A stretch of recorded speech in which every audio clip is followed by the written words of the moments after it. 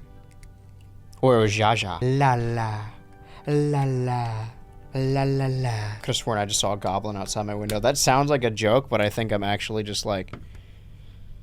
It's the glasses, really. They're not prescription. I don't know why I'm committing to this bit when it's doing so much harm.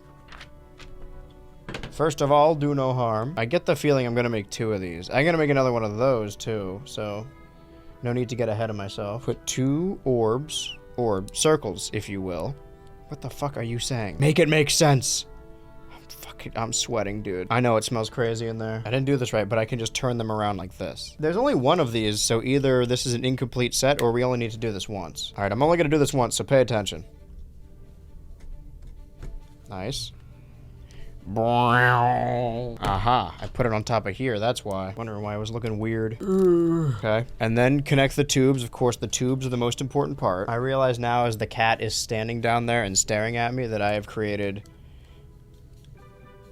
a new fidget toy for him, I suppose. Okay, this is a lot of little pieces. Starting from scratch again. Pissing all by yourself, handsome. There we go, now we got the yellow guns. It's not even like, oh, these are the last 2 pieces of yellow. These are the only pieces of at least solid yellow. Okay.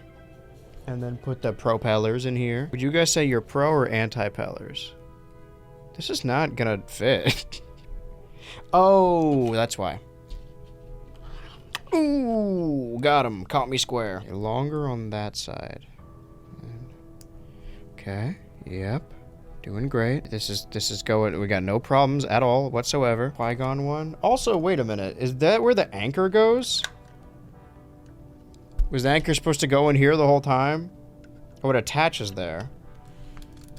It should, at the very least. Oh, you know what? I just realized what food I'm gonna have today. I'm gonna treat myself. If I can't walk anywhere. Sometimes I wonder why I get so exhausted, you know? Oh man, I'm tired. Maybe I just need some caffeine. I just realized, or rather remembered, I have to feed myself. I keep forgetting. There's no way I could keep an animal alive. I'm not even doing great with myself. It's a miracle we've made it this far. But you know what? I'm glad you guys stuck around. This one green I'm gonna keep over here, just in case we need it. These are the final pieces. Everything that's left is here. Even it out with that one. Put black square here. 2 facing this way. So the chair, nope. Chair, it should be blue. Okay, it's the one blue piece left. Oh, one piece? Now the giant fuck-ass cannons. What do we attach this to? This also goes on the back of Qui-Gon. Oh wait, no. Are they interchangeable? Like either get this or the propellers. Why do I have this also? Do they just give me options? No, this goes, okay, hold on. Bear with me, because we're doing some big changes. This is not gonna fucking fit. Sorry, Jar Jar. Oh, it slides in. Oh. Not super well. Okay, you go there. And then I do, but damn, he's going to town on that thing. I'll show you this later. Getting rid of these final extra pieces. We, of course, have all this. I'm just gonna... I don't know where else I would put this. I'll put it up here and just cover Qui-Gon, because who cares? You know, whatever. This, the final piece, the piece to... Wait a minute, that doesn't even work. Where is that supposed to attach, then? Attach that to the back? Yeah. Okay, put the propellers... So the propellers are optional. I'm putting them on the front. Fuck it. Listen, I built this. They're all going to be a part of it. After 1, 2, 3, 4, 5, 6, the 7th of 8, the final Phantom Menace Lego set that was released in 1999 prior to the release of the film. Putting these pieces together. You know what? This doesn't fit. Oh! I'm sliding right in. Sometimes it feels like it doesn't fit. Sometimes you just, there we fucking go. Before we move on, I'd like to give you a look at this comic, because the gooberfish is going to town on this ship.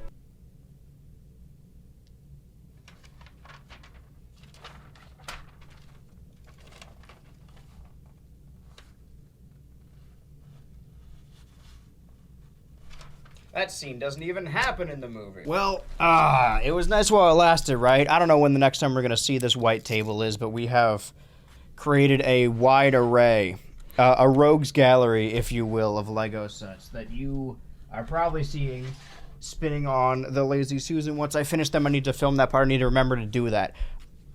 When it comes to video games, toys, books, comics, I believe I've finished all the side sections, meaning that there's really only one final thing to talk about. It was not yet mid-afternoon by the time the members of the little company under Qui-Gon Jinn's command reached Mos Espa and made their way toward the spaceport center.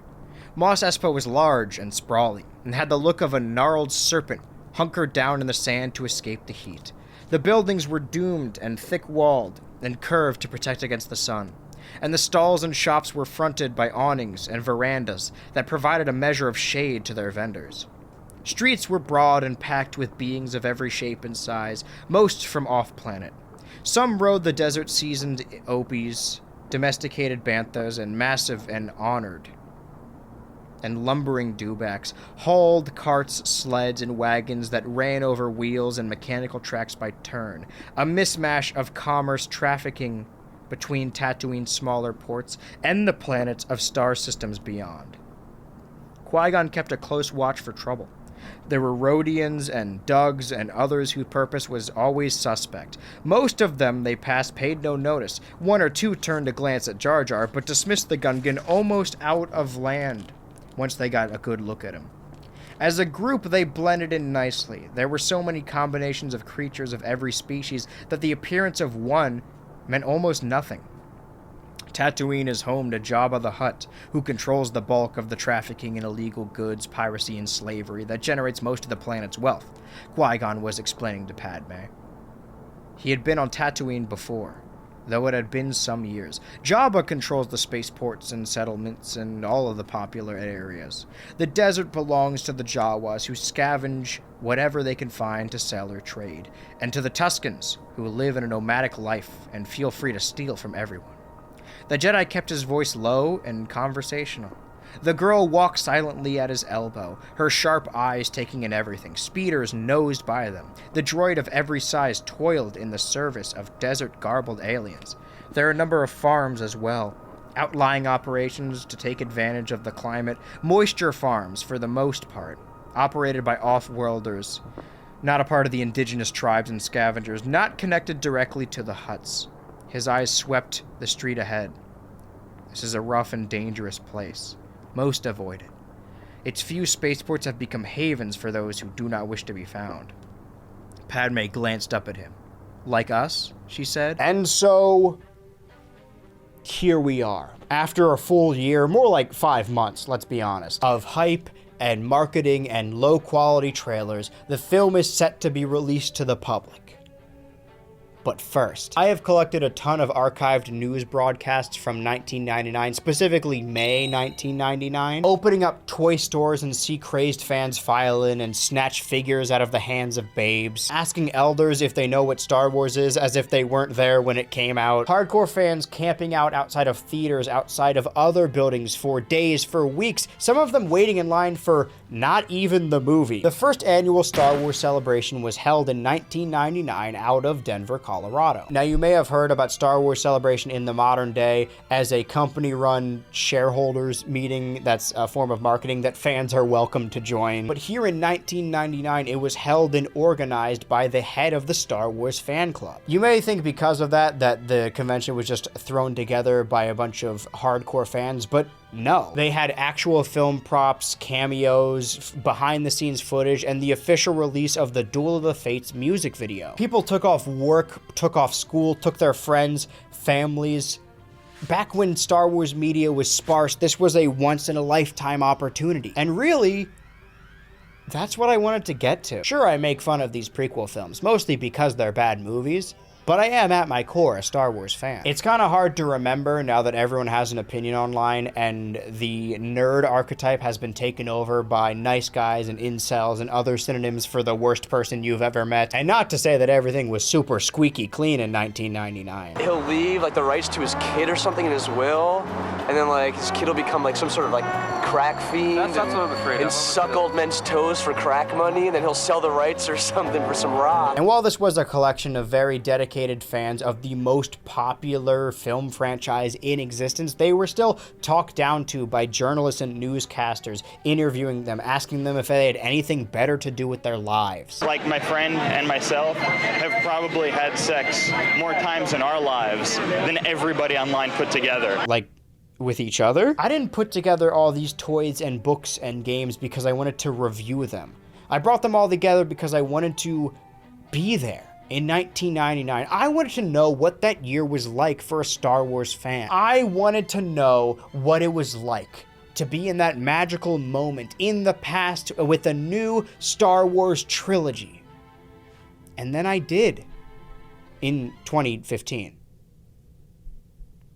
Oh, you thought I was talking about the Phantom Menace? No. Even better than the fan-ran Star Wars celebration was the MTV Star Wars party, where celebrities were invited to Skywalker Ranch to see the movie early. Hardcore fans like Fred Durst and Seth Green, who would go on to create the two biggest pieces of Star Wars media for that generation. That is not an exaggeration. Elijah Wood was there to scope out the scene of the other biggest trilogy in the early 2000s. Paul Rudd rocked up with the most 1990 shirt I have ever seen in my life. And oh my, are those two-time Kids' Choice Award winners Hanson? Man, I just wrote that. But if you were a dedicated 90s boy, you could watch the coverage of this party and even see special sneak peeks of the film that would release to the general public only 2 days later on MTV. Not to be a dick again, but they keep interviewing these celebrities about what they thought of the film, and of course they all give the same answer because they're at George Lucas's ranch and would ideally like to be invited back. It's interesting to see what the common opinion was immediately after release. It's even funnier to see a bunch of foreboding news clips about the film. What are you gonna do if the movie really sucks? Probably see it again.